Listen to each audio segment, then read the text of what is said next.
Hi everyone and welcome back to my channel. Today's video is going to be an update on one of the very first videos I actually did on my channel. And it is the if I could only keep 10 palettes video / tag. I don't know what this technically counts as.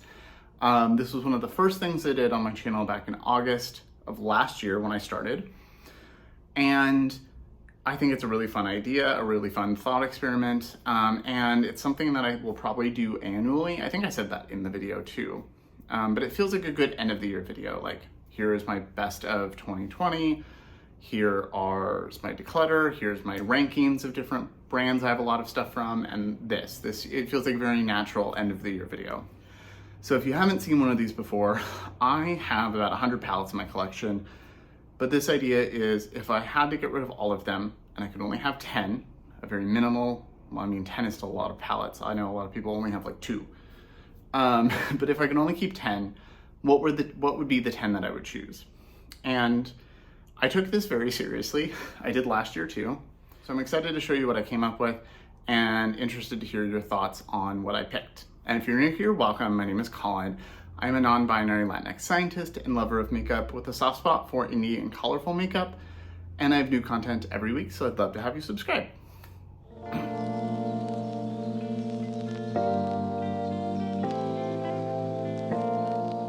Okay, and if you're interested in the makeup look that I have on, this video should already be up. It's gonna be the first one that I'll post out of this batch that I'm gonna be filming. And it was reviewing the things I got from Victoria Beckham and the new Rare Beauty highlighter. So I will link that in the cards. And I will probably be filming a few videos today, so you'll probably see this outfit a couple times. I just got a few new shirts because none of my old ones weren't fitting. My chest is apparently too big now. So I bought a few new shirts. This is one of them. It's my favorite. So I'm home alone today and energy levels are higher than lately and not in a lot of pain. So I'm gonna be filming a bunch. So I put a lot of thought into this. I really went into this thinking like if I actually only could keep 10 of these palettes. My best friend got some text from me. I was texting Steven a bunch, stressing myself out more than necessary. Rankings and things like that are really stressful for me. I am a neurodivergent Libra with OCD. It's just hard for me. But this was also hard because I went into it really thinking like, if I only had to keep 10, what would I want to keep? Also, there's a lot of semi-trucks and stuff going by today. I live on a major road.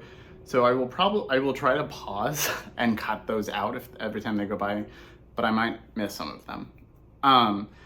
So going through this, I thought about what are the palettes that I use all the time over the last year in general. What are the colors that I use the most often? What are some textures and things that I use a lot? What are my favorite colors? What are my favorite palettes in general? So this is kind of a favorite palettes video, but also not, because I'm limited to 10 and I had to kind of cover my bases. So I needed neutrals, like some neutral mattes. I needed warm neutrals, more like mustard tone neutrals. I needed some olives and some greens because they're my favorite. I needed some blues because it's my favorite color. I needed some one and done shades, some cool neutrals, things like that. So I was really thinking hard about like, okay, this palette, I love both of these equally, but this one has more shades in it, or this one has a little bit of something that the other one doesn't, so I'm gonna pick that one. And I spent a lot of time over the last couple of days coming up with the list. So some of these were really obvious, and like I would say the first like half that I pulled were like, that's for sure going in this list. The last half was hard because I had like 15 palettes I narrowed it down to, and then it was a lot of back and forth, like which one. I need to have something small that I could travel with, so this one or this one, things like that. But one of the ones that I knew immediately that would be in here is Pat McGrath Midnight Sun. This is my favorite Pat McGrath palette. I did a ranking, this came out top. I love this palette so much. She is re-releasing this. I mean, it's always in stock, but she's redoing this with the Star Wars packaging. But you can often get this for like $70 on sale. So if you don't need the Star Wars packaging, just buy the regular one on sale. But I adore this palette. This is like the perfect Colin palette. So I've got a warm, neutral, perfect transition shade. Works well, beautifully with my skin tone. I can just put it all over, kind of like I do with bronzer a lot of days. I've got not a black, but a dark charcoal. I've got a bronze that I can do as a one and done. I've got an olive. I love terracotta tones, and this red terracotta is beautiful. My favorite color is blue, and you've got like a blue purple here, like a periwinkle shimmer. These two shades are really beautiful, but I don't reach for them as much as this special shade. This is also in Divine Rose 1. And it is, my dog is snoring right there, so you might hear squeaks. This is a beautiful, sparkly topper, really transformative shade. I like the highlight shade here.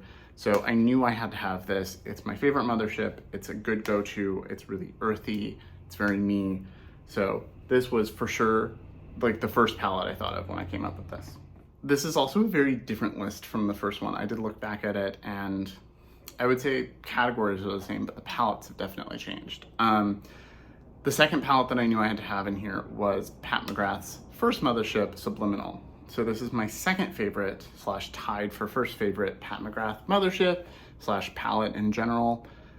And I knew I needed to have this because it is my perfect cool tone palette. So I really like Natasha Denona Lila and a few other cool tone palettes, but this is the perfect like cool neutral. It's not too cool that it looks ashy.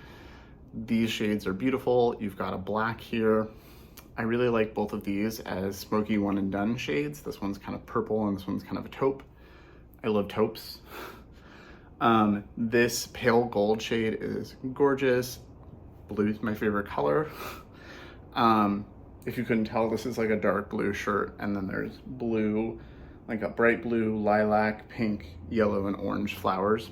And these are both two of her best astral shades. They're duochromes. This one's like iridescent blue, and this one's like a blue purple with kind of a magenta base to it. I had to have this. If I lost all of my Pat McGrath palettes, these would be the first two that I would want to repurchase. So I definitely knew I needed those, and that gets me my cool tones and my like earthy tones. Right. Another palette that I definitely would want, and this one I was going back and forth with a couple things, but I would want something small and travel friendly. I don't want to travel with something this big and heavy, and I don't want to travel with something fragile or something too big. Like I wouldn't want to travel with a giant palette, and I just kind of showed you what the next one is. But this is the Nars Climax palette. So this was a limited edition palette, which I think is a mistake. I think they should make it a permanent palette, a full-time palette. It is beautiful. It's so good, the formula and color story, and it's a really good travel palette. I've taken it traveling to Canada, to LA, to New York when I went back home. It's so good. It's the perfect size. It's a 9-pan palette, so it's small but not too small. It's got a nice mirror, good for travel. And then it's just such a good color story. So you've got 2 light tones which actually show up on me because they're pigmented enough that I can use them. You've got a green matte. You've got this dark kind of, I don't know, burgundy, but like not kind of color that works really beautiful with all of these tones. You've got a really beautiful like gray blue, another olive. I can never have enough olives. There's other olives in this. Like you will not be surprised by other blues or olives.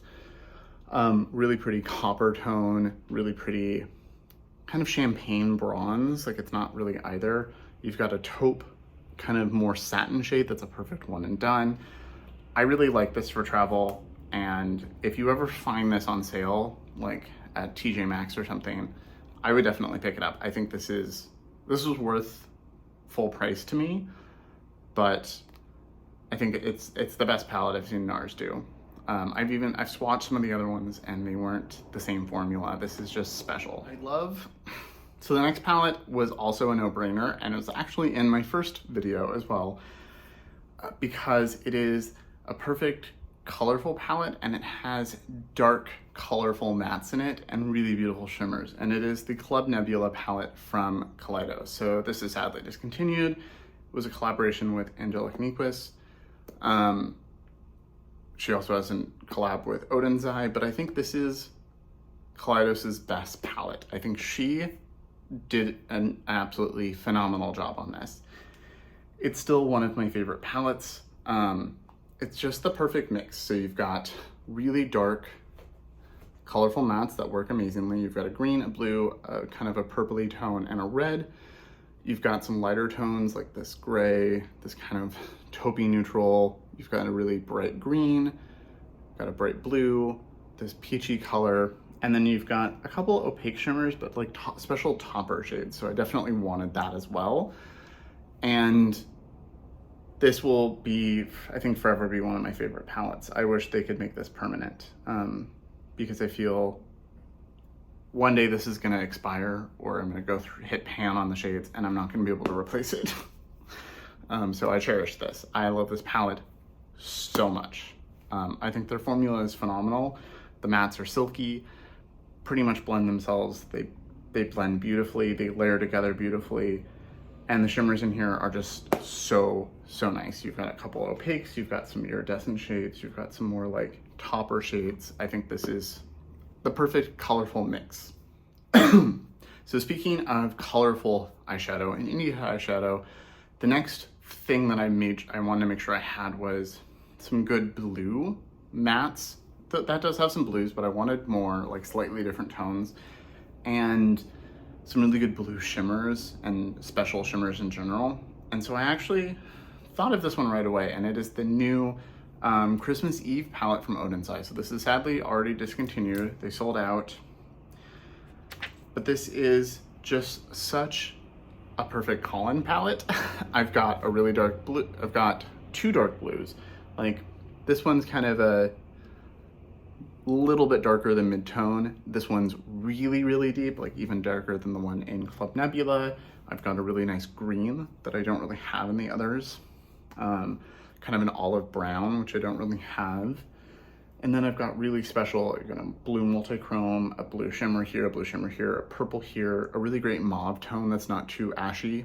A lot of mauve mattes just kind of look like a bruise on me, because they look weird against my olive undertone. Really pretty taupe shimmer up here. It's just such a good palette. I knew I needed to have this because it has really special shimmers, really good mattes, and really good dark blues and blue tones, which is something I definitely always have to have. Okay, and then the next palette was one that I also knew I needed to have because it's a really great mix of color and neutral, and my kind of neutrals, what some people, especially like a fair-skinned white person, is not going to consider a neutral, but I do, with some pops of color, and it is the Natasha Denona Metropolis palette. This is my favorite Natasha Denona palette. I'm not in love with the brand right now. They've had some shady practices and some iffy behavior, but I still had to include this because I love this so much. So you've got warm neutrals over here, which I don't really have in the other palettes the same way, like more orangey tones. You've got a red shimmer here. You've got a really bright blue. You've got these deep cream to powder shades here.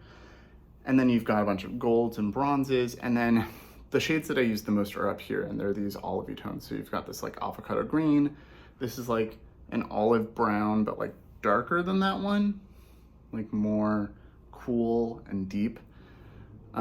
These shimmers are, this is like an olive bronze, and this is like an olive gold with like a champagne in it. The like mustard shade and this camel shade are perfect transitions. So this was definitely gonna be in here. Good, well-rounded, lots of colors, lots of options.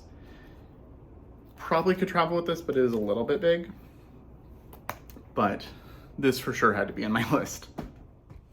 Okay, so talking about neutrals, another palette that I Was torn between this one and another one, but settled on this because it's neutrals but special. And it is one of the newest palettes in my collection. I have multiple videos on this, and it is the Izumea Wildstar palette. Also kind of travel friendly. It's kind of big, it's thick, but it's not like, you know, this big. It's much smaller. It's like half the size, and not overly heavy. But this is an amazing palette. The mattes in here are true neutrals. So you've got a more cream beige shade, a neutral brown, and then a dark chocolate brown. You've got a good, really great matte shade here. You've got a good one and done, like gold brown shimmer, and then you've got the rest of the shades are really special. They're all like duochromes. You've got an iridescent, like Terra Moons like shadow here. You've got a really beautiful blue that's very different from those. You've got a purple. You've got these like coral bronze tones, this really bright pink. It's really, really special. I almost put the Byredo Flora Kalahari palette in here because that is a go-to staple for me. But while I do think it's a really beautiful and elegant formula, a lot of the shades have, like, a lot of the tones are similar. Like, there's an olive there, there's a peach there, there's a brown there, there's an orangey tone in here. So, like, this was a little more unique and also still compact. So definitely had to include this. The next color category or theme that I really wanted to make sure I had was purple tones. So there's a purple in the Izumea palette, and there's some purples in the Club Nebula, but they're not purple mattes. They're not quite like true purples, like more lilac-y purples. And I thought about a few different palettes, but the one that like really came to mind was the Lethal Nightflower palette. I love Lethal Cosmetics. They're one of my favorite brands. They make one of my favorite formulas. And this is one of their best palettes. I think I had Velvet Dusk in my one last year because it's a good neutral palette with some pops and some olive. But this just had to be included. You've got like a more mauve tone here, and you've got like a couple cool neutrals. Like this is kind of gray, but you've got like these purpley mattes over here. And then you've got some purple shimmers like this one, which is very grapey. And then you've got some really special blue shimmers that they're just so unique. This is a really beautiful like purple gold duochrome. I just had to include this. It's one of their best palettes, and I really needed their colors and these colors and tones in my 10. I'm kind of under the assumption that I would be able to keep my singles in this. So I've got my Terra Moon singles, a few singles from other brands, and then a palette of lethal singles. So having this would also mean I could swap out singles if necessary. But even despite that, perfect little cool toned purpley palette, had to have this. Okay, and the last two palettes will not be a surprise to anybody who knows me or follows my channel. I needed to have some grungy tones, and I needed to have some olives. Like, yes, there's some olives in Metropolis and other stuff, but I needed like true good olive mattes. So had to pick Melt Gemini. This is one of my favorite neutral palettes. For me, this is very neutral. Even the greens are neutral on my skin tone and my undertone. I would say this dark olive isn't quite neutral, but it's not like a pop, or it doesn't look super grungy against me. And then I've got these really beautiful warm mustardy tones over here. A really nice black again. Not that I need 3 blacks, but you know. But the mix of like mustard warm tones and these really special olive mattes it means it had to go in here. Love this palette so much. Love green, especially olivey greens, because they just work well with my undertone and my skin tone just so beautifully. They don't really work as like a t-shirt. Like I've tried wearing t-shirts that are more like these colors, and they make me look sick. I look like they like emphasize the oliveness of my skin tone, and I look like I have jaundice or something. But as an eyeshadow, amazing. So had to include this. Okay, and then the last palette, number 10, is maybe my favorite palette of the year. I don't know, I haven't actually ranked what my favorite are, but this is definitely one of my most used palettes of the year. And it is my perfect grungy, murky palette, and it is the other Isame palette, the Isame Industrial palette. I love this palette so much. I know it has some mixed reviews. Some people got hard pan. A lot of people just didn't really like that it's so many formulas, it's all shimmer, and it's a lot of like sheer, more wash of color shimmers, but I love this palette so much. Like, it's one of those, I have to force myself to use other things. I'm lately using a one and done shadow, kind of like I have on today, or this. Been using this one a lot just because I was also reviewing it, but this is just perfect. You've got a really beautiful copper, you've got a really bright green shimmer, you've got a matte black and this like putty blue shade. These foiled shades right here are really beautiful, and they smooth out beautifully on the lid. You've got a bunch of those like wash of the wet effect looks. There's 3 of them, like a neutral, a green, and this one called Sweat that's like a iridescent bluey purple. And then you've got bronzy gold tones, and a lot of them are like a semi-sheer base. So they're not like a full sheer topper or a full sheer wet effect like these, but they're not opaque either, but they all layer and build together. And I just feel creative when I use this. It feels very painterly. I love this so much. Had to include this. I'm happy I got this 30% off, but also sad that I didn't get it at launch because I would have had even more time to play with it. Really love this. I have videos on a lot of these products, and then I definitely have multiple videos on these because I've done them recently. My last video that just went up yesterday is actually a comparison between the two. So those are my 10. Tried to have all of my bases covered and really went into this being as thorough as I possibly could. So I'd love to hear what you think of my picks. If you did this experiment, what would you pick? Especially if you don't have a channel, so you're not gonna make a video about it. I'd love to hear like the top 10 or the palettes that you would keep if you had to forsake everything else. So let me know in the comments. I'd love to hear your thoughts. Love to chat about makeup. As always, thank you so much for watching. Remember to like and subscribe, and I'll see you in the next video.